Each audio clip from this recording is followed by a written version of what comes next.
കഴിക്കാം. ഓടിപ്പോയി തിരുവനന്തപുരത്ത് കേസ് കൊടുത്ത് നോക്കുകയാണ്, മറ്റു പലതും ചെയ്ത് നോക്കുകയാണ്. മനസ്സിലായില്ലേ? ഞാൻ പറഞ്ഞല്ലോ, കോർട്ടിന്റെ ഓർഡർ ചെയ്യാൻ വായിച്ചല്ലോ, എനിക്ക് കേസിനെ കുറിച്ചൊരു ഭയവുമില്ല.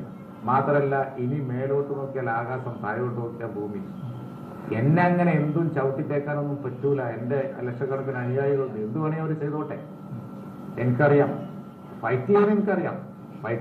ഞാൻ അങ്ങനെ പതിവ് ഇത്രയും ആയുസ് ജീവിച്ചില്ലേ, ഉയരുകയും താഴുകയും വീഴുകയും. എനിക്ക് നീ എന്ത് മരിക്കാൻ എത്ര കാലം ഉണ്ടാവും?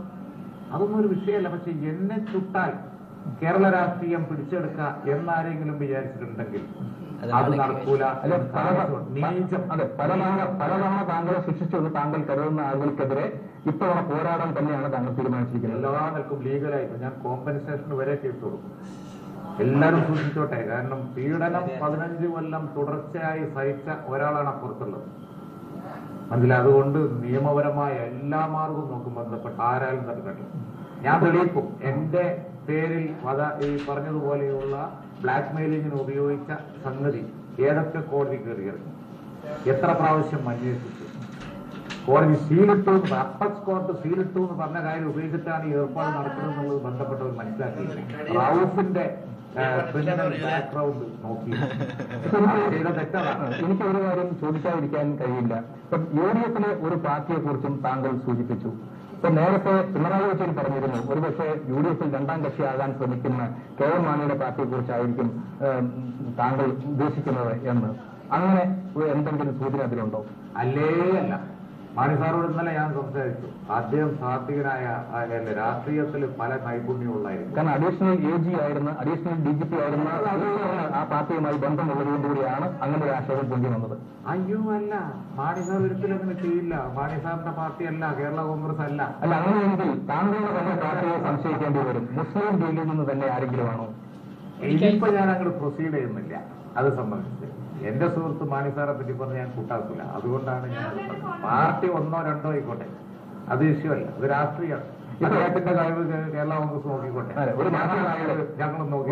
ഒരു മാധ്യമപ്രവർത്തകൻ എന്നുള്ള നിലയിൽ ഇത്രയും കാലത്തെ പരിചയത്തിൽ നിന്ന് എനിക്ക് താങ്കളുടെ മനസ്സിപ്പോൾ വായിക്കാം. താങ്കൾ ഉദ്ദേശിക്കുന്നത് എന്താണെന്ന് കുറച്ച് മനസ്സിലാവുന്നുണ്ട്. താങ്കൾ ഇപ്പോൾ തുറന്നു പറയുന്നില്ലെങ്കിലും ഞാൻ ചോദിക്കട്ടെ, മാധ്യമ സ്വാതന്ത്ര്യത്തിന്റെ പേരിൽ മുനീർ എടുത്ത നിലപാടിനോട് താങ്കൾക്ക് യോജിപ്പുണ്ടോ? അല്ല, ഞാനിപ്പോ ഈ ഇന്റർവ്യൂവില് മുനീറിനെ ചർച്ച ചെയ്യാൻ ഉദ്ദേശിക്കുന്നില്ല. അതുകൊണ്ടാണല്ലോ എന്റെ പാർട്ടിയുടെ പെർമിഷൻ ഇല്ലാതെ എന്റെ പാർട്ടിയിലെ ആരെപ്പറ്റി, മുനീർ എന്നല്ല, ഞാൻ എന്തെങ്കിലും മിഞ്ഞാന്നൊക്കെ ദൈവമായി സംസാരിച്ചിരുന്നു. സൗഹൃദക്കുറവൊന്നുമില്ല, ചിലപ്പോൾ ആരെയും സംസാരിക്കും. പാർട്ടിയുടെ ഞാൻ പറയാം, പാർട്ടിയിൽ നിന്ന് ആരെങ്കിലും ഉൾപ്പെട്ടിട്ടുണ്ടെങ്കിൽ so what, any party such things can happen. അത് പാർട്ടിയെ will discuss and will decide എന്ത് ചെയ്യണം, അത്രയേ ഉള്ളൂ. ഞങ്ങളുടെ പാർട്ടി എന്ന് പറഞ്ഞാൽ 2 ആളോ 3 ആളോ 4 ആളോ ഉൾപ്പെട്ടു വിചാരിക്കും, ഞാൻ തന്നെയാണ് വിചാരിക്കുന്നത്. Leadership will decide. So what, ഏതെങ്കിലും പാർട്ടിക്ക് ഒറ്റ വഴിതെറ്റാത്ത ആളും ആ പാർട്ടിയിൽ ഉണ്ടാവാൻ പാടില്ല എന്ന് നിഷ്കർഷിക്കാൻ പറ്റും?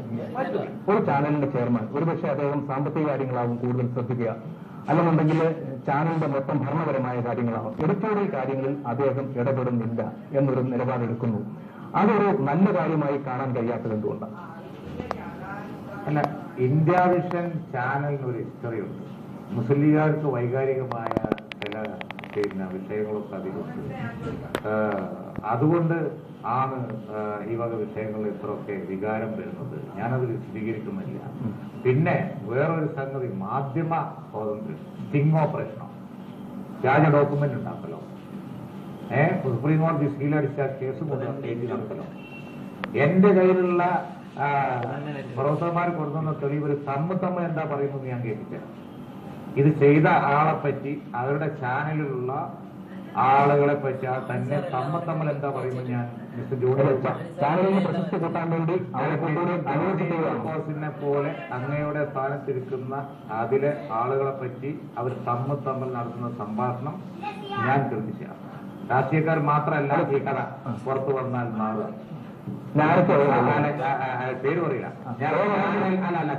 അല്ല സംഭാഷണം ആര് നടത്താലോ, കാഷ്വൽ ടോക്ക് ആര്, രാഷ്ട്രീയക്കാരുണ്ട്, സിനിമക്കാരുണ്ട്, ആരെങ്കിലും ഉണ്ടെന്ന് അങ്ങനെ പറയാമല്ലോ. ബിസിനസ്സുകാരുണ്ട്, സിനിമക്കാരുണ്ട്, ഇവരെല്ലാം വളരെ സമ്മർദ്ദിച്ചതാണ് നമ്മൾ. രാഷ്ട്രീയത്തില് ഇമേജ് ഉയർത്താൻ വേണ്ടി സിനിമ, ഇമേജ് മോശാക്കാൻ വേണ്ടി സിനിമ കഥ ഏത് സിനിമയാണ് അത് ഏത് സിനിമയാണ് എതിർ സിനിമ എന്നും മനസ്സിലാവുന്നുണ്ടാവും. എന്റെ വിവാദം ഉണ്ടാക്കിയ സിനിമകളുണ്ട് രണ്ടെണ്ണം. അതിന്റെ പ്രൊഡ്യൂസർ എന്റെ അദ്ദേഹത്തിന്റെ സംസാരം ഈ പറഞ്ഞ കൊണ്ടുവന്നിട്ടുണ്ട്. ഈ തെളിവുകളെല്ലാം കേരള രാഷ്ട്രീയത്തിൽ വലിയ ഒരു ചലനം ഉണ്ടാക്കുമെന്നാണ് താങ്കൾ പ്രതീക്ഷിക്കുന്നത്? ഓടണം, പക്ഷേ മലിനീകരണം ഞാൻ ഉദ്ദേശിക്കുന്നില്ല. പക്ഷെ തീരുമാനിക്കേണ്ടത് UDF-ഉം ലീഗുമാണ്. അതിമോഹമാണ്.